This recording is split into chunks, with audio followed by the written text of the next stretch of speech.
Another premium Tier 6 destroyer is sailing into World of Warships Legends, but this one's a little unique, waving the Swedish flag.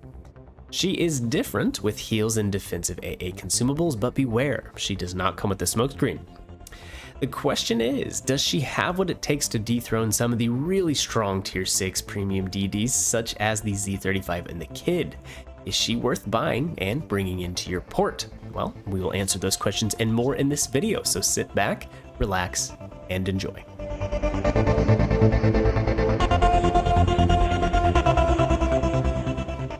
Alright, so in this video we can talk about our ship's setup first and commander builds, then we can compare her to the other tin cans at tier 6.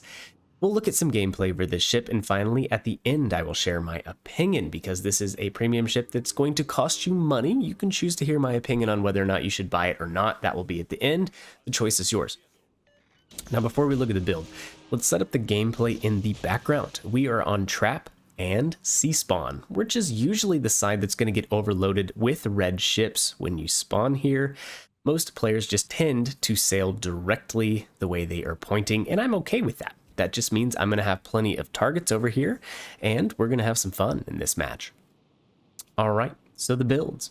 This boat seems quite versatile, so you could set her up in a bunch of different ways. My module choices were aiming systems, rudder, and concealment. As for the commander, for now I am going to be sticking with Stig, Hansen, and a torpedo-centric build for the most part, and here is why. Base gun reload is 2.5 seconds, that's quite fast, and these 120s can really pump out the damage. Full gun build gets it down to 2.2 seconds, and that's with observant range and Vinny Mordov, and to me that's a good old case of diminishing returns, so I'm going to pump up my build elsewhere. Stig lets us spec into torpedoes, and with this build we have a decent hybrid setup that can run and gun with a 2.8 second reload and still has fast firing torpedoes. Speaking of torpedoes, in a wonderful showing at the beginning of a match, we take out the Akatsuki, and that's going to set up our team pretty well over here on Seaside. Inspirations are Eric Bey for concealment and Billy Sims because I like to live dangerously and that extra 2200 health is nice, and for more reasons we'll get into later. Really, this little boat can be good at torpedoing, gunboating, hybriding, whatever you want to do. It's a pretty good all-arounder. You could make a case for using AA range module in slot 1 if you wanted, but I just have so few games versus CVs that I would rather have aiming systems. The wonky dispersion at times when you're shooting destroyers can be frustrating. Okay, on to the statistics. Health pool wise, 14,100 base is low. Once again, this is why Sims comes in. Kiev, Skone, Shiretsuyu, and Akatsuki are the only DDs that I have that have lower base health ratings. So again, Billy Sims is just going to pump this up a little bit, and we are sitting at almost 16,500 with him. Still just mediocre, really. With the same build, you can get Z35 to over 21,000 health, but still, I totally think it's necessary. Now, one thing you do have going for you in the Öland is a couple of base heals. They are going to give you back around 2,000 health apiece. This could give us a new statistic that we really don't cover a lot on this channel called effective hit points, and that's basically adding up your base health plus heals. Keep your eye on the chart here. This is going to boost Öland up quite a bit to be chilling with the French destroyers here. Only Kid, Smasha, and Skone currently also have heals, so it's a pretty rare consumable for tier 6 destroyers. Armor is actually a little bit better, being wrapped in 19mm. This really isn't going to matter to you though, unless you're fighting, say, an Akazuki and he continues to fire HE shells at your hull. He might be shattering a little bit, but unless I'm missing something, in most cases, it's not going to affect you much. Now on to the guns. The gun reload with mine in this setup going into torpedoes, it's 2.8 seconds, and that is because we are taking Subsurface Venture. But still, that's blazing fast. Check out this chart of the reloads of the tier 6 DDs that I have. Throw in 1700 damage apiece for the HE shells, and this ship is something to fear when it comes to gunfights.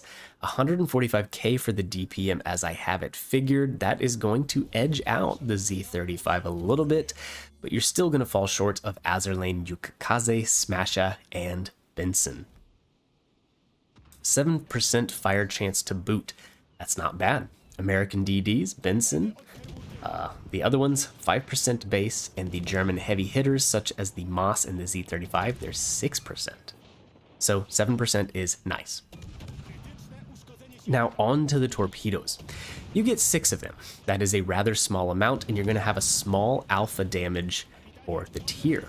Now they do reload fast, 61 seconds. You can be slinging these things basically all game and really keep the Reds in fear, wondering where your torpedoes are going to be coming from next.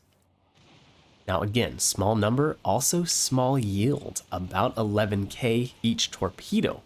So they're great for causing floods, making enemies cycle damage cons, but they don't do a lot of damage. I mean, think about that 11k. If you hit the torpedo belt of a Yamato, it's probably only going to be doing about 5,500 damage. Not that you're fighting the Yamato, just making a point. 1600 meter detection range is not that good. However, they do have a 12-kilometer range, which is really fun, and the torpedoes go 80 knots in the water. That is Udachi Screamer level fast. You're going to be scoring lots of hits with these Torps. The reaction time is average though, with that big detection range, 7.7 seconds. Now the anti-aircraft capabilities, that is another high point for the ship, and it does really matter. If you have ever played the French destroyer line, you understand how rough it can be to play against the Fun Police without smoke screens. So with this boat, you might be relying on your anti-aircraft. The DPS is second only to the USS Kidd, which we all know is an anti-aircraft machine, but again, DPS of Öland, 116. That is quite good for a tier 6 DD. On top of that, you have a defensive AA consumable that we will showcase. The consumable seems to be pretty handy. In this clip, we come under attack from Rangers torpedo bombers and we activate our consumable. Now, we do have a little bit of an AA bubble here with the Duke of York as well, so I think that's helping us out and helping us shoot these planes, but the results still seemed good to me, and I think it's a good tool to have in your toolbox. The consumable is going to last you 40 seconds, and it will increase your damage output 200%, so our damage, our DPS, would be up around 350, which is very respectable for a destroyer. Now, of course, we know that we cannot have everything, typically, not in this game, and so we have a 35 knot base speed. Not very fast. In fact, of all the tier 6 DDs that I have, only the Orcantise her for being so slow. Now, you can throw on a speed flag and use your engine boost consumable, which gives you an 8% engine boost to get up around 40 knots, which isn't too bad. Okay, let's check back into this game. As you can see, we just blind fired a couple torpedoes at the battleship that was making his way around the island there. And again, with the fast speed of the torpedoes, you can surprise yourself often with how often you're going to get torp hits. It's pretty good. Now, on top of that, Perceptive. Some of you might make a case for using less is more with old Stig Hansen here or back in stock, but really I would keep Perceptive on here. It can help you quite a bit with your torpedoes. The Akatsuki at the beginning, it probably could have helped me aim those. I just knew to aim for that tip of the island anyway. That kind of thing just comes with experience when you have enemy DDs on the other team. But Perceptive is extremely handy, and with this boat, it'll help with Torps. Will help you know where the nearest enemy is. It's extremely versatile. All right, gameplay tips for this ship. Number one tip for Öland is to have an escape plan at all times. You have to realize that without a smokescreen, you do not have a get out of jail free card. Usually, just like in French DDs, that means being a little more cautious at the start of matches, especially when contesting caps. This game, we got pretty lucky to get that aggressive DD out of the cap that would have spotted me and possibly caused me to take a lot of damage. But beyond that, look at how I positioned in the cap when I got there. bow out, ready to run. That was my escape plan. When CVs are in the match, you will have to be even more careful and have a planned route that will take you by friendly teammates for their AA support. Unlike French DDs, you cannot rely on your super speed to avoid enemy shells, so if you want to do open water gunboating, be careful, you could get smacked. That, on top of that low base 14,000 HP pool, can make for some delicate situations, so I suppose just read the map and the game. If you have an enemy DD left in the match that you know you're going to have to confront, then save your precious health. Yes, the heals do help, but they will not keep you alive in super dicey situations. Don't forget about your anemic alpha damage. You only have 4 guns, you only have 6 torps. Your ability to one-shot devastate anything in the game is pretty poor. Best case scenario, if you YOLO a BB, going against a German battleship such as Scharnhorst and Gneisenau, I believe they have a 22% torp reduction. So add up the alpha damage of your 6 torps, let's just say 66,000 damage. A Scharnhorst or a Gneis is going to survive your YOLO attempt. So keep that in mind.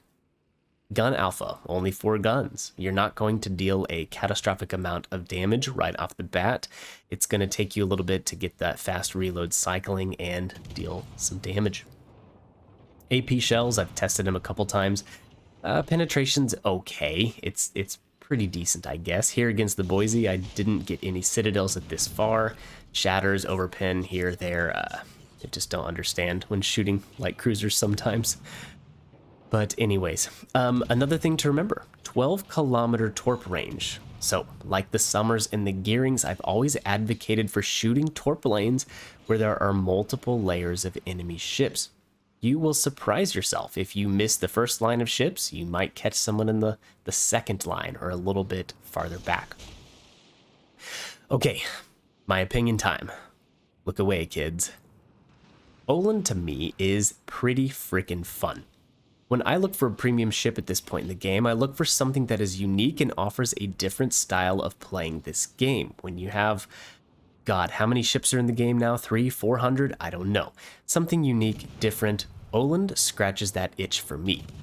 Heals, DFAA, no smoke. This is a challenging ship to play, but the guns and the torpedoes keep bringing you back, wanting more. They're just so fast, dealing damage feels quite fun in her. You're dangerous enough to fight other DDs, keeping in mind what you're fighting, of course, and this steady stream of Screamer Torps reaching out to 12 kilometers in the match is going to keep you smiling every time you land a Torp hit, especially when it's blind fired. Overall, I like it. I think it's a pretty fun ship. Is it better than Z35 or the Kid? I wouldn't go that far, but she is fun. And now for the part of the video where I want your help. If you enjoyed my review of Öland, smash the thumbs up button for me as it greatly helps the channel. Leave me a comment down below of what you think of her and how you are currently setting yours up. I would think a Conrad Helfrich fire and gun build could be quite fun. Be sure to subscribe to the channel and not miss any future Derka videos, and also make sure the notification bell is set to on. And with that, I'll catch you in the next one. See ya.